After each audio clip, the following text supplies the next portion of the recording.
다음 민지수 기자가 준비했네요. 네, 매주 이어지는 대장동 재판 소식 전해드리겠습니다. 네. 제목은요, 남욱, 이재명 씨알도 안 먹혀. 기자회견 생략한 이입니다.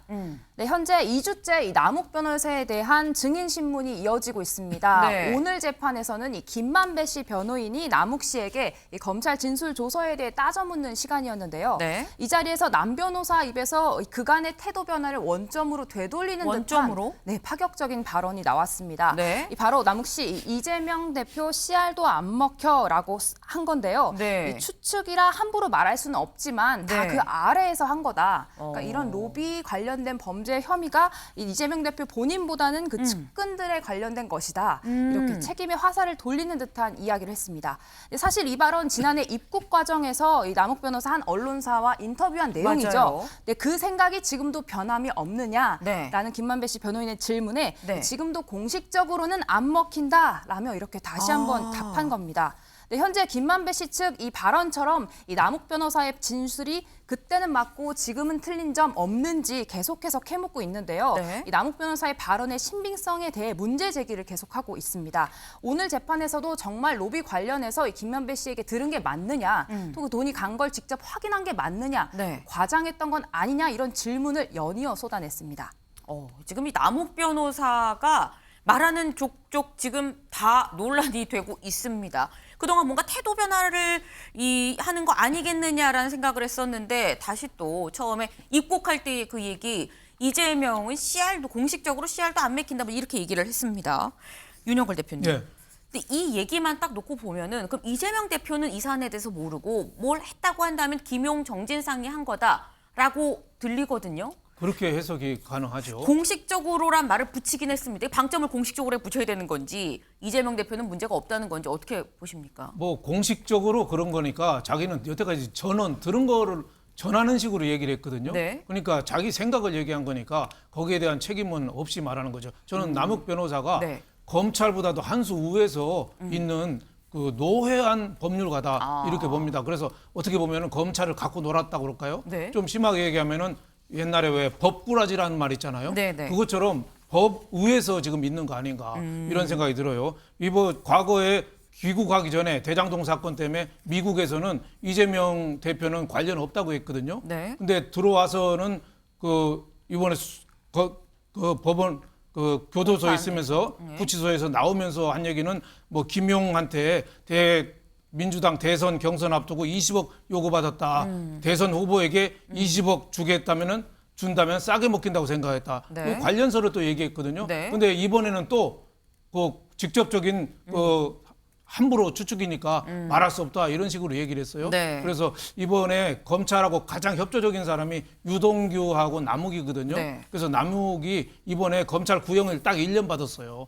김만배는 5년 받고 네. 저 곽상도는 50억 관련해서 15년 구형 받았는데 네. 가장 낮은 뇌물도 아니고 정치자금법으로 1년 받았거든요. 네. 그래서 이 법적인 것도 상당히 덜었으니까 자기 나름대로 소신 있게 어떻게 보면 얘기하는 거다. 뭐 이렇게 생각됩니다. 이번 검찰의 가장 위기 관리 측면이 남욱 변호사 입이 아닌가 저는 이렇게 생각합니다. 지금 이 남욱 변호사에 대해서 법꾸라지가 아니겠느냐, 지금 검찰 위에 있다, 뭐 이런 말씀까지 지금 주셨습니다. 근데 그러면서 하신 말씀이 지금 검찰에 가장 좀 호의적으로 얘기를 하는 게 유동규 전 본부장과 남욱 변호사다라고 지금 두 사람을 언급을 주셨는데 이수아 기자, 사실 남욱 변호사 말고 유동규 전 본부장도 오늘 공판에 출석을 했거든요. 근데 그러니까 유동규 전 본부장은 오늘 뭐 별다른 얘기가 나오는 게 없고 오히려 다른 재판이죠. 다른 사건으로 또 주목을 받던데요.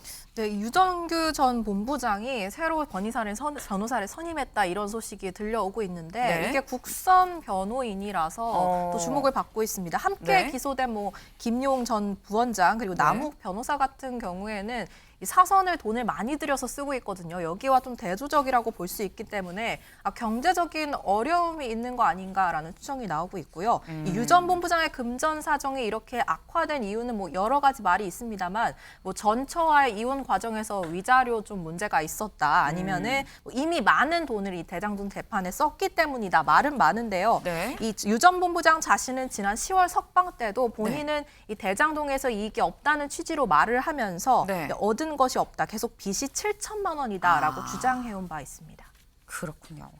빚이 7천이다. 그래서 또 한편으로 생각을 하면 대한민국 국민 중에 7천만 원 빚 없는 사람이 또 있나라는 생각이 없잖아. 좀 들기도 하는데 어쨌거나 지금 이 검찰 수사가 지금 계속 진행이 되고 있죠. 이 검찰 칼끝이 결국은 이재명 대표를 향하는 게 아니겠느냐라고 다들 지금 생각을 하고 있는데 민지숙 기자. 네. 이재명 대표 오늘 죄송합니다. 이 취임 100일을 맞았습니다. 근데 100일하면 보통 기자회견을 열거든요. 오늘 기자회견 열었을까요? 네, 오늘 별도의 기자회견 생략됐습니다. 네. 이재명 대표 대신 최고위 발언으로 이 100일 메시지를 가름했는데요. 영상으로 직접 보고 오시죠. 민주당 지도부 출범 100일을 맞았습니다.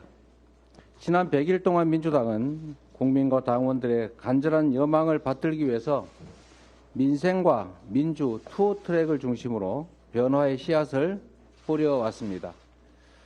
정권의 불공정한 권력 행사 그리고 부당한 권력 남용이 우리 사회를 두려움과 불안 속으로 밀어넣고 있습니다.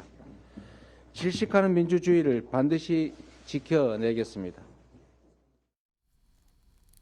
네, 이 대표 이 대장동 수사 등 이 자신에 대한 사법 리스크 직접 언급하진 않았죠. 네. 하지만 이 정권의 불공정한 권력 행사, 부당한 권력 남용 이런 표현으로 현재 검찰 수사를 자신을 향한 정치 보복용 야당 탄압이다 이렇게 비판했다라는 해석이 나옵니다. 네, 이렇게 이 대표의 좀 침묵이 길어지고 취임 100일 기자회견까지 생략을 하면서 여당에선 말이 많습니다. 국민의힘에서는 이 민생은 없었고 이생만 있었다. 그러니까 이재명의 생존만 있었다라는 취지로 이 취임 100일을 평가하면서요. 네. 이 범죄 혐의를 회피하기 위해서 기자회견도 못하는 건 정말 재앙이다. 재앙이라는 표현까지 쓰면서 강하게 비판하는 모습이었습니다. 이 사실 취임 100일을 맞으면서 이재명 대표한테 이 이목이 쏠렸던 이유가 과연 이 사법 리스크 관련해서 그럼 유감 표명을 하고 넘어갈 것이냐 안 하고 넘어갈 것이냐 이 부분 때문에 사실 이목이 쏠렸었는데 김준일 대표님. 예. 이번에 유감 표명도 없고 기자회견도 없었어요. 이재명 대표한테는 오늘 굉장히 좀 곤혹스러운 하루가 아닐까 하는 생각도 듭니다. 어떻게 보십니까? 일단 그냥 봐도 네. 딱 좀 힘 빠진 거 보이지 않으신가요? 힘에 요즘 뭐 메시지 내는데 굉장히 힘이 없어요. 예, 여러 가지로 곤혹스러운 상황인 것 같습니다. 일단 당대표, 민주당 당대표가 100일 기자회견을 안 한 게 굉장히 이례적이에요. 그쵸. 이해찬, 뭐 이낙연, 송영길 다 했거든요. 그리고 이재명 그 당대표도 본인이 성남시장 때, 경기도지사 때도 100일 때 다 했어요. 네. 그러니까 원래 이제 이때는 뭐 미래 비전을 얘기하고 보여주고 설명도 하고 이런 것들을 만드는 게 좀 자연스러웠는데 지금은 말씀하셨다시피 그냥 뭐 기자회견 하면은 소환 조사에 응하실 겁니까? 유감 표명 언제 하실 겁니까? 이제 이 모든 이게 뭐 미래지향적인 뭐 이재명 대표 입장에서는 미래지향적인 얘기가 단 한 개도 안 나오고 제목으로도 안 나올 것 같다라고 이제 판단을 한 것 같은데 피해도 어차피 피해도 이렇게 기사가 많이 나올 텐데 그냥 제가 이재명 대표였으면 저는 기자회견을 하지 않았을까 그런 생각이 듭니다. 근데 정면 유감 돌파. 표명은 계속 안 할까요? 좀 타이밍을 볼 것 같아요. 근데 아직은 지금 얘기하는 거는 검찰이 지금 소설을 쓰고 있다라는 주장이잖아요. 그쵸. 이런 상황에서 유감 표명을 하는 거는 또 강성 지지자들한테도 조금 뭐 이런 여러 가지 고려를 해야 될 게 있기 때문에 네. 더 만약에 물증이 좀 나온다든지 이렇게 됐을 때는 피할 수 없을 때 정말 그때 이제 하지 않을까 그렇게 보여집니다. 네, 결국 유감 표명은 좀 더 타이밍을 보지 않겠느냐라는 말씀을 지금 주셨습니다. 지금 사실 이재명 대표가 이 본인의 어떤 사법 리스크에 대해서는 굉장히 좀 말을 아끼고 있죠. 하지만 이 대표 대신 나서는 게 당입니다. 지금 민주당에서 검찰 독재 정치 탄압 대책 위원회를 꾸렸어요. 그리고 이 위원장이 박범계 의원인데 민지숙 기자, 네. 이 박범계 의원이 좀 재밌는 얘기를 했더라고요. 맞습니다. 이 박범계 의원 이 정치인에 대한 매운맛 질문으로 유명한 한 예능 프로그램에 나왔는데요. 네. 이 자리에선 발언이 아주 재밌습니다. 두 가지 선택지 중에 하나를 무조건 골라야 했는데요. 네. 보기 1번이 월드컵 16강에 진출하는 대신 이재명 대표 기소되기. 네. 보기 2번은 네. 16강 진출에는 실패하고 대신 이재명 대표 기소 안 되기였습니다. 네. 이 밸런스 게임에서 박 의원의 선택은 네. 이재명 대표의 불기소가 아닌 16강 진출이었다고 합니다. 아. 네, 뭐 박의원의 발언이야 뭐 예능 프로그램에서 그런 거니까 뭐 네. 넘길 수는 있는데 네. 이 민주당 내에서 비명계를 중심으로 좀 심각한 얘기가 나오고 있습니다. 이 대표의 사법 리스크를 우려하면서 뭐 재창단 이런 얘기까지 나오고 있는 건데요. 김종민 의원 얘기 먼저 들어보시죠. 이 당내에서 어떤 식으로든지 저는 변화의 움직임이 있을 거다. 네. 개혁의 움직임이든지 아니면 심지어 재창당 수준의 변화가 필요하다. 이런 목소리가 전 내년에 좀 생길 거라고 봅니다. 이 전 대표가 당에서 어떤 역할을 하리라고 보세요? 지금 이낙연 대표가 우리 당의 어떤 뭐 역학관계에 개입을 하거나 참여하는 게 아니에요. 네. 그래서 저는 뭐 내년 6월 이후에는 그분도 이제 참정권이 있고 피선거권이 있으니까 어떤 선택을 하게 될지 모르지만 현재로서는 이낙연 대표를 중심으로 해서 어떤 일이 추진되거나 네. 또 어떤 방향으로 갈 거다. 이거는 제가 보기엔 조금 안 맞다고 봅니다. 네, 뭐 당장은 아니지만 이낙연 전 대표를 주축으로 해서 좀 새로운 움직임이 있지 않겠느냐라는 전망을 했는데 친명계의 반응도 봐야겠죠. 이 장경태 의원은 분당이 일어난다면 여기가 아니라 저기서 일어날 거라라고 일축하는 모습이었는데요. 저기가 어딘지 직접 확인하시죠. 저는 분당설은 처음 들어봤고요, 사실. 글쎄요, 저희가 분당할 만한 지금 거리와 동력이 있나? 라는 생각도 들고요. 오히려 지금 저는 더 위기가 국민의힘에 있지 않나, 내부에서. 이재명 대표가 이 공천을 전행할 가능성 때문에 분당한다? 라기보다는 윤석열 대통령이 이 여러 전당대회 과정에서 관저 정치를 하면서 개입하는 우려가 훨씬 더 큰 것 같거든요. 그렇기 때문에 만약 분당 가능성이 있다면 국민의힘이 더 큰 거 아닌가라는 생각을 하는데요. 네, 장경태 의원, 이 분당이 일어난다면 여당에서 먼저 일어나지 않겠느냐라고 말하는 모습이었는데 아까 김종민 의원은 다시 들어보니까 이낙연 전 대표 중심이 아닐 수도 있다. 다만 분당 움직임이 있을 수는 있다라는 취지로 얘기한 것 같습니다. 네. 윤영걸 대표님. 네. 분당 얘기가 지금 약간 처음에 박영선 전 장관이 얘기를 하면서 이렇게 화제가 됐다가 좀 사그라드는 것 같았는데 이젠 계속 나옵니다. 분당 가능성 얼마나 보십니까? 저는 뭐 상당히 높다고 봅니다. 왜냐하면 총선이 이제 내후년 네. 2024년 4월이면 총선이거든요. 네. 지금 내년 봄부터 이제 몸을 풀어야 돼요.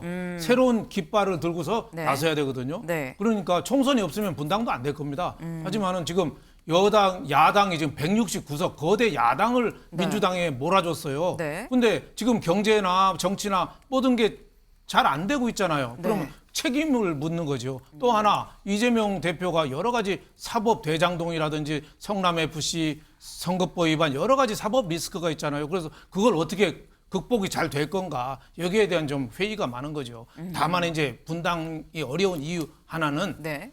깃발을 뽑는 리더가 잘 안 보이는 거죠. 옛날처럼 YSDJ, JP라든지 네. 아마 과거에는 뭐 안철수 국민의당이라든지 뭐 이렇게 새로운 인물들이 좀 있어야 되는데 지금 나오는 인물은 그 좀 이낙연이라든지 뭐 저 좀 몇 분들이 좀 어떻게 보면 참신한 이미지가 좀 아니거든요. 네. 그 한계가 좀 있다 이런 생각이 좀 듭니다. 네, 지금 분당 가능성은 굉장히 큰데 새로운 기치를 내걸고 나설 리더가 잘 보이지 않는다는 말씀을 주셨습니다.